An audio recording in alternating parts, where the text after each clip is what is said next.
डकैत एक प्रेम कथा, ये एक एक्शन के साथ ब्लेंड की गई लव स्टोरी है। तो अब ये कहाँ फेल करती है, एक्शन में या लव स्टोरी में? इसका जवाब है कहीं पे भी नहीं। मूवी दोनों ही तरफ अच्छा बैलेंस बना के चलती है। मूवी की बात आगे।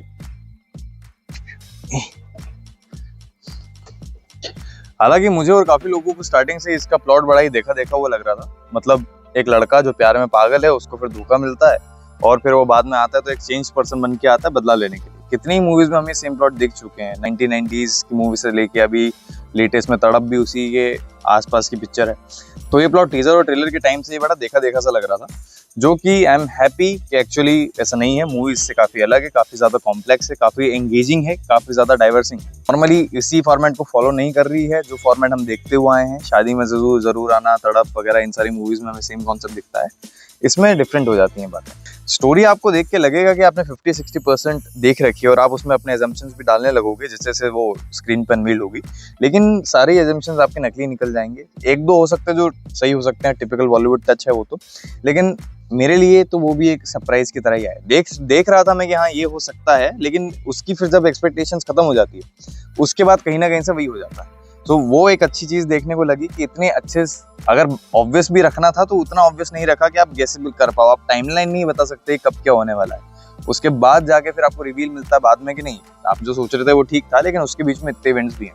मूवी का ऐसा है कि ऐसा लग रहा है कि बहुत बड़ी कहानी थी, उनको 2 घंटे में दिखानी थी और उन्होंने बहुत अच्छे से दिखा दी, जो कि एक बहुत ही डिफरेंट चीज है। आजकल की मूवी वगैरह हम देखते हैं, हमें लगता है कि बहुत कुछ बताना था, बहुत ज्यादा टाइम ले लिया और उसमें भी ऐसे ऐसे कट लगाए हैं कि हमें पता नहीं चल रहा कि, जैसे राजा साहब उसका एक एग्जांपल है। एक सीन से दूसरे सीन कैसे कैसे मूवी जंप कर रही है, कुछ समझ ही नहीं आता, बस देख रहे हैं पागलों जैसे। लेकिन यहाँ ऐसा है कि बहुत कुछ बताना था, बहुत कम टाइम था और वो बहुत अच्छे से कर दिया। ये एक सरप्राइज है। इस वजह से स्टोरी आपको एंगेज भी कर जाती है और फिर डिफरेंट फील होगी आजकल की लव स्टोरी से। ऐसा लग रहा है कि 3-4 मूवीज ब्लेंड करके एक बनाई है, लेकिन ऐसा भी नहीं है, डिफरेंट है। ये बहुत बढ़िया बनी है। मैं बताता हूँ आगे कैसे।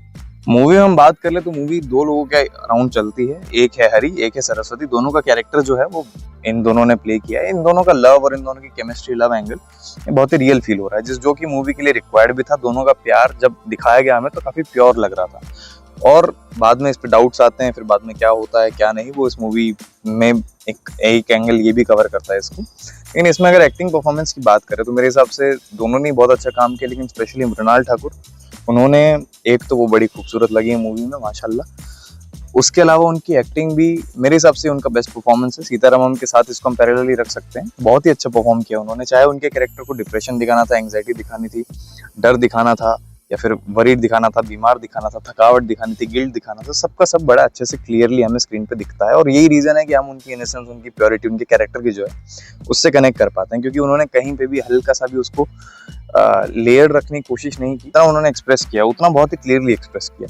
हर एक इमोशन हम तक आता है और हम स्क्रीन पर उनको और देख के सोचते हैं कि maybe we can help पर, हम उनकी हेल्प कर दें कहीं से, हम उनको रियल वर्ल्ड से एसोसिएट करने लग जाते हैं। तो ये एक बहुत ही अच्छा पॉजिटिव साइन है। आप किसी कैरेक्टर को देख के अगर आप उसको रियल में इमेजिन करने लग जाओ। मृणाल ठाकुर ने वाकई काफी काम किया है। मेरे सबसे she is more of an director's actor, जो कि अगर उनको एक अच्छी टीम से सराउंड कर दें, एक अच्छे क्रिएटिव लोगों के साथ उनको हम जोड़ दे तो वो उनका बेस्ट निकलवा लेते हैं। पद्मी का जो कैरेक्टर है उस कैरेक्टर के साथ भी सेम ही है। उन्होंने जहाँ उन्हें इनोसेंस दिखानी थी, जब वो इनिशियली अपने प्यार के स्टेजेस में थे, तब उन्होंने इनोसेंस दिखाई, केयरलेसनेस दिखाई, एक आवारा लड़का लेकिन प्यार में पागल, वैसी वाली पूरी वाइब वो दे रहे थे। और जब उनका फिर चेंज होता है उसके बाद एक डकैत, एक रूथलेस रिवेंजफुल पर्सन, तो वो भी उन्होंने अपने आप को क्लियरली वैसे भी दिखा दिया। दोनों ही तरफ से दोनों ने बहुत अच्छे से मूवी को कैरी किया। लेकिन इन दोनों में भी मैं कहूँगा मृणाल ठाकुर का काम ज़्यादा चैलेंजिंग था। She had to cry a lot, she had to show the guilt और बहुत सारी इमोशंस थे और वो सब बहुत अच्छे से आए। इस वजह से वी लव हर व्हेन, जब वो रोती हैं तो हम रोले थे, क्योंकि हम उनसे कनेक्ट कर चुके हैं। हो सकता है कि मूवी आपके आंखों में आंसू ले आए, मेरी तो नहीं लाई, लेकिन ऑब्वियसली हार्ट टचिंग स्टोरी बनाई गई है। कैसे, वो अब आगे बताऊंगा। स्टोरी तो वेल एंड गुड लिखी गई ही है, लेकिन स्टोरी के साथ मैं कहूँगा कि डायरेक्शन बहुत अच्छा है। डायरेक्शन और स्टोरी राइटिंग दोनों का ही बहुत एक परफेक्ट ब्लेंड हमें देखने को मिल गया। डायरेक्शन इसलिए क्योंकि डिफरेंट प्लॉट्स चल रहे हैं, आपको डाइवर्स टाइमलाइन में बैक एंड फोर्थ भी करके दिखाते हैं बार बार, और आपको एक्सप्लेनेशन इनिशियली साथ साथ चलता रहता है। ये एक टिपिकल बॉलीवुड मूवी भी नहीं है, एक टिपिकल साउथ मूवी भी नहीं है। दोनों के बीच में कहीं स्टैंड करती है और बहुत अच्छा स्टैंड करती है। आपको ये मूवी देख के लगेगा कि आपने एक बहुत अच्छी स्टोरी देखी है। हर चीज़ एक रीजनेबल कारण से हो रही है। एक एक डायलॉग भी हम काफ़ी जो इनिशियली हमको लगता है कि हैवी हैं, वो बाद में हम देखते हैं कि वो डायलॉग भी कैश इन हो रहे हैं। डायरेक्टर ने बहुत अच्छा काम किया, वही बता रहा हूँ, बहुत ज़्यादा, बहुत कम टाइम में, और वो भी अच्छे से दिखाना। तो वो डायरेक्शन का काम बहुत अच्छा हुआ।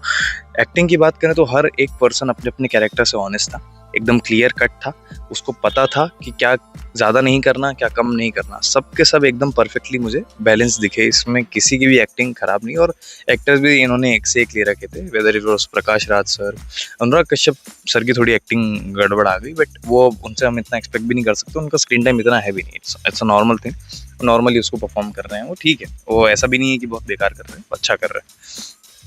उसके अलावा जिस वजह से ये स्टोरी हार्ट टचिंग बनती है, अगेन वो है इस स्टोरी के कैमरा एंगल्स और इस स्टोरी के म्यूजिक बैकग्राउंड ज्ञानी जी का म्यूजिक है, वो हर एक इमोशनल सीन को एलिवेट करके आपका हार्ट टच करवा देते हैं। और हम जानते हैं कि म्यूजिक या तो सीन को एलिवेट कर सकता है या उसको एकदम ही खत्म कर सकता है। हमने देखा है म्यूजिक जब आपको छू लेता है तब एक बहुत ही ब्यूटीफुल तरीके से इमोशन आपको टच करता है। हमने ये सीतारामम में देखा, तेरे इश्क में देखा, जब म्यूजिक अपना काम अच्छे से करता है तब सबका सब टोटल ए टू जेड सबका सब एकदम आपको राइट प्लेस पे फील होता है। म्यूजिक दिल छू जाता है, और म्यूजिक ही दिल छूता है तो वो अपने साथ स्टोरी को भी लेके आता है कि स्टोरी का हाथ पकड़े म्यूजिक आपका दिल छूता है। Story connects so well, story बहुत अच्छे से आपको जोड़ती है, एक हार्ट टचिंग स्टोरी बन जाती है। वो क्यों बन जाती है ये मैं अब आगे बताऊंगा। हालांकि अब तक बता ही रहा हूँ, इसमें इतनी सारी इतनी अच्छी अच्छी बातें हैं जिस वजह से ये आपको जोड़ लेती हैं, लेकिन सबसे अच्छी इसकी बात यह है कि इनोसेंस दोनों कैरेक्टर्स की वो आपको फील हो जाती है, दोनों कैरेक्टर की इनोसेंस, दोनों कैरेक्टर की प्योरिटी। इसकी भी कोई गलती नहीं, इसकी भी कोई गलती नहीं। एक्चुअली ये दोनों बस किस्मत के मारे हैं, और जिसकी गलती है उसको जब पनिशमेंट नहीं मिलती तब आप एक हल्का सा डिससेटिस्फेक्शन होता है, 10 साल के इसके तो नंगा कर दो इसको। लेकिन वो इसीलिए क्योंकि अब हमें इतने इनोसेंट लग रहे हैं, हम चाहते हैं आपस में मिले, और फिर स्पॉइलर आ जाएंगे, ठीक है। हाँ, मूवी काफी सारे सोशल इश्यूज पे भी बात करती है। एक सेकंड। कास्टेज में करप्शन, पुलिस एक्सप्लॉयटेशन, पुलिस जो एक्सप्लॉयट करती है हमको, वो चीटिंग, लॉयर जो चीटिंग करते हैं वो सब, इसके साथ इंश्योरेंस कंपनीज की चीटिंग, हॉस्पिटल का नकली एक्सटॉर्शन, झूठ बोलना, ज़्यादा देर पेशेंट को रखना, और डोमेस्टिक वायलेंस, नॉट फिजिकल वाला तो दिखाया नहीं गया, लेकिन ऑब्वियसली अपनी वाइफ को बुरा भला बोलना, अपनी वाइफ का एक्सप्लॉयटेशन करना, वर्बली उसको अब्यूज़ करना, वो हम 1-2 डायलॉग ही हैं, लेकिन उसमें हम देख लेते हैं क्लियरली कि ये जो हस्बैंड है वो ऐसा ही है। मैं बात करता हूँ कि क्यों ये स्टोरी अपना दिल छू जाती है, तो इसके ऊपर नोट है एक, इस स्टोरी में प्योरिटी है।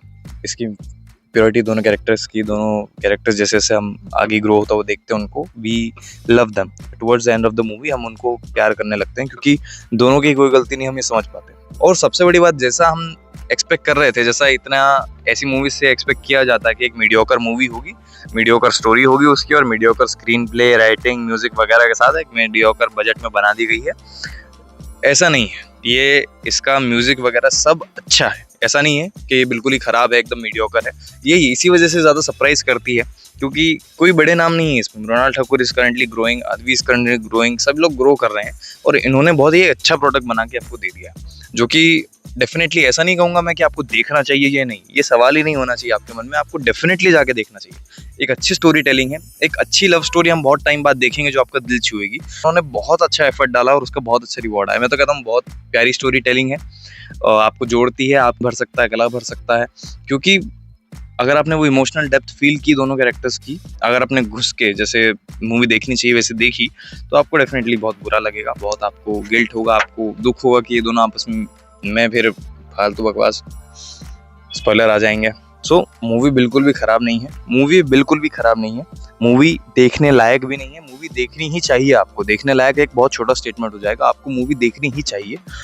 ये नहीं देखोगे तो फिर आप कैसी स्टोरी टेलिंग देखोगे यार। मतलब एक स्टोरी टेलिंग हमने अभी देखी धुरंधर 2 में, वो एक एक्शन स्पाई मूवी को कैसे दिखाना चाहिए वो वैसी है, और ये हम देख रहे हैं कि एक लव स्टोरी को ब्लेंड करके कैसे दिखाना चाहिए एक्शंस के साथ, थ्रिलर के साथ। कोर में तो लव स्टोरी है और प्यार भी हो जाता है हमें इन दोनों कैरेक्टर्स से।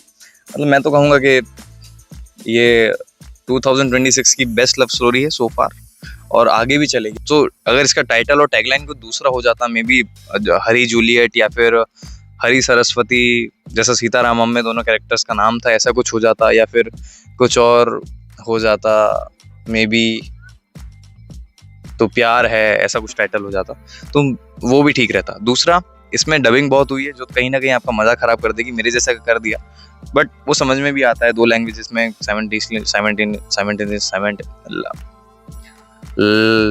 बारी बारी शूट की गई है इसलिए। और इसके अलावा तीसरी चीज जो मैं बोल रहा था, एक इनिशियली सीन है, वो मेरा फालतू फुद्दू सा जो मैं इन्वेस्टिगेशन बोलता हूँ ना कि मैंने गलतियां निकाल ली, उसके हिसाब से है कि स्टार्टिंग में मृणाल ठाकुर का कैरेक्टर जूलियट हरी के लिए, तो वो जब उनके कैरेक्टर के लिए हलवा लेके आती है, तो क्या उस कटोरी में हलवा है, ये मैं पूछना चाहता हूँ, क्योंकि वो उठा के चम्मच से खाते हैं। और अगर उसमें हलवा नहीं है तो अरे रेत ही भर देते, तुम इतना कम बजट थोड़ी था तुम्हारा, कुछ तो दिखा देते कि वो खा रहे हैं।